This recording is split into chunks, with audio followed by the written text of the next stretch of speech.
Opo nganon nga web designer mo pahigayon og holy paddle boarding sa lalawigan sa Siquijor. Kini atol sa Earth Day karong April 22. Ato kining sayran sa report ni Orchid Silapingkaw. Exciting ug makalingaw bation kung mahitabo mang masuwayan nimo kining matang sa sports ang stand-up paddleboarding. Usa kini ka outdoor water sports activity diin ang rider motindog sa board ug mamugsay gamit ang paddle.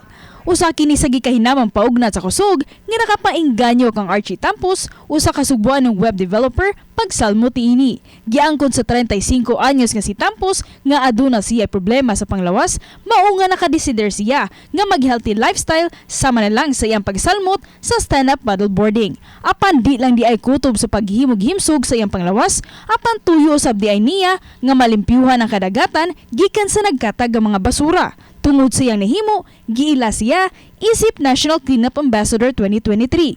Matuod usab niya, iyang gigamit ang iyang paddleboard sa pagkuha sa basura. Karong Abril 15, mupahigayon siya og holy paddle nga tuyo niyang libuton ang kadagatan sa lalawigan sa Siquijor isip advokasya sa pag-auhag sa mga tao nga molimpyo sa kadagatan atol sa Earth Day ning Abril 22. Ayaw pa da sa imong mind nga magtinapol ka.